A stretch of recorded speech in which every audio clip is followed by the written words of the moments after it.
Hello students, today I will discuss about trigonometric function. आज हम बात करने वाले हैं ट्रिग्नोमेट्रिक फंक्शन के बारे में। जैसा कि हमने ऑलरेडी नोट्स तैयार कर चुके बना लिए हैं और इन नोट्सों के माध्यम से हम प्रिपरेशन कर सकते हैं और रिवीजन भी कर सकते हैं। जैसा कि हम सब अच्छे से जानते हैं कि एग्ज़ाम का जो समय है वो नज़दीक आ चुका है, यानी एग्ज़ाम से हम सबके होने वाले हैं। तो आप प्रैक्टिस के तौर पर आप इन नोट्सों की हेल्प ले सकते हैं। जैसा कि हमने बताया, इसमें नोट कर लिया है कि यहाँ पर ये सारे फार्मूलेज़ हैं। इन फार्मूलेज़ की हेल्प से आप ट्रिग्नोमेट्रिक के जो भी क्वेश्चंस हैं वो आप सॉल्व कर सकते हैं। अब चलते हैं हम एक्सरसाइजेस की तरफ।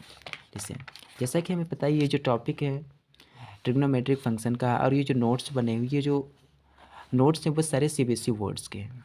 तो इसलिए टोटल भी इसमें इंग्लिश में ही क्वेश्चंस होता है। जैसा कि हम आपको बता दें, ये जो हमारे पास बुक है, इस बुक में पहला क्वेश्चंस होता है कि in triangle A B C right angle at B, A B equal to 24 centimetre, B C equal to 4 centimetre, determine sine A. पहला क्वेश्चन में क्या है कि साइन ए और कॉस ए, सेकंड में साइन सी और कॉस सी हमें find out करना है। तो हम कर सकते हैं। देखिए, इसमें नोट्स में भी ऐसा ही यहाँ पर आंसर में उन्होंने फाइंड आउट किया है कि फर्स्ट ऑफ ऑल इन्होंने सॉल्यूशन में लिखा है, सॉल्यूशन में नोट किया कि in that A B C triangle वी 90, राइट एंगल का फ्रेंड्स मतलब ही होता है कि 90 डिग्री।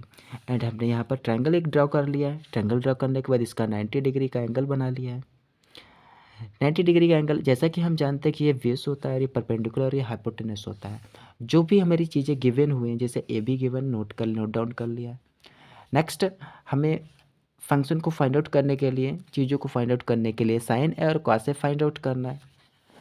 हमें यहाँ पर साइन ए और कॉस ए ही फाइंड आउट करना है। इसके लिए हमें क्या करना पड़ता है कि ए बी मीन्स मतलब बेस हमारे पास ऑलरेडी गिवन है, बेस हमारे पास गिवन है।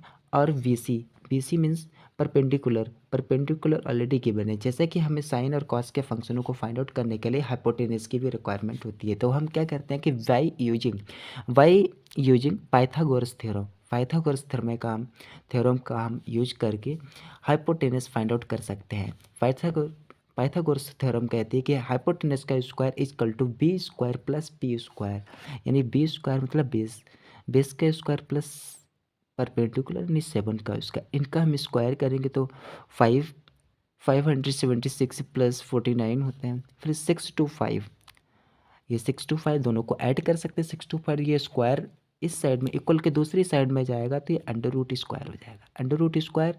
और जैसा कि इसका हम फैक्टर कर सकते हैं तो 5 मल्टीप्लाई 5 मल्टीप्लाई 5 मल्टीप्लाई 5, ये फैक्टर्स होते हैं। इनको हम जो पेयर होते हैं, इन पेयर को एक साथ लिख सकते हैं। अंडर रूट को हम रिमूव करते हैं, इस अंडर रूट को रिमूव करने के बाद 5 में पेयर आ जाए, इनका मल्टीप्लाई करेंगे तो 5 आ जाएगा। फाइनली हमने हाइपोटेनस फाइंड आउट कर लिया। And then we know that, हम जानते हैं कि sine A equal to perpendicular upon hypotenuse होता है। तो परपेंडिकुलर जैसा कि हमें पता है, पहले से ही हमने ऑलरेडी दिया हुआ है कि बेस यानी परपेंडिकुलर, यहाँ पर भी नोट कर दिया कि 7 होता है और हाइपोटेनस हमारा होता है 25। तो हमने नोट कर लिया 7/25। तो फ्रेंड्स, कितनी आसान तरीके से हमने फाइंड आउट कर लिया। नेक्स्ट हमें क्या फाइंड आउट करना है, कॉस ए जिसकी होता है बेस अपॉन, ये ए है, cos A upon base upon hypotenuse. तो बेस की वैल्यू 24 सेंटीमीटर होता है, यहाँ भी नोट डाउन है। 24 अपॉन हाइपोटेनस की वैल्यू होती है 25, जो कि हमने अभी नोट डाउन किए। तो हमने ये क्वेश्चंस, फर्स्ट हमने क्वेश्चंस फाइंड आउट कर लिया। सेकंड क्वेश्चन फ्रेंड्स यहाँ पर नोट डाउन नहीं हुआ है, लेकिन सेकंड क्वेश्चन में हमें क्या नोट डाउन करना था कि कॉस सी और साइन सी की वैल्यू। जैसा कि हम जानते हैं कि जब अगर ऐसा एंगल होता है, अगर इस एंगल की बात की जाए, ये एंगल होता है तो हमारा बेस ये होता है और परपेंडिकुलर ये चीज़ होती है। ये लाइन परपेंडिकुलर, ये बेस होता है, हाइपोटेनस सेम रहता है। तो हमें क्या है कि sine cos C equal to base upon hypotenuse, तब हम वैल्यू पुट करेंगे बेस की सेम 7 एंड हाइपोटेनस की वैल्यू पुट करेंगे 24।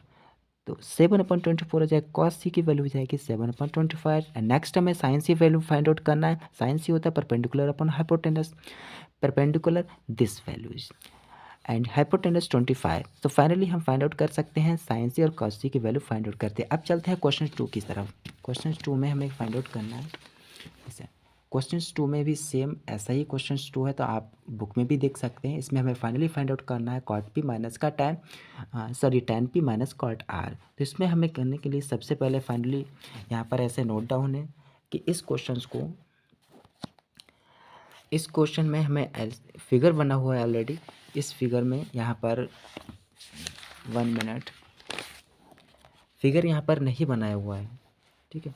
तो हमें फाइनली यहाँ पर फिगर हम बना सकते हैं इस बुक की हेल्प से। यही बुक है, इस बुक में यही फिगर है हमारा। इस फिगर को हम आसानी से बना सकते हैं, P Q R. Next 13 centimetre इसकी वैल्यू है, 12 सेंटीमीटर है, ठीक है। फाइनली हमें क्या है कि यहाँ पर हम यूजिंग कर सकते हैं कि बाई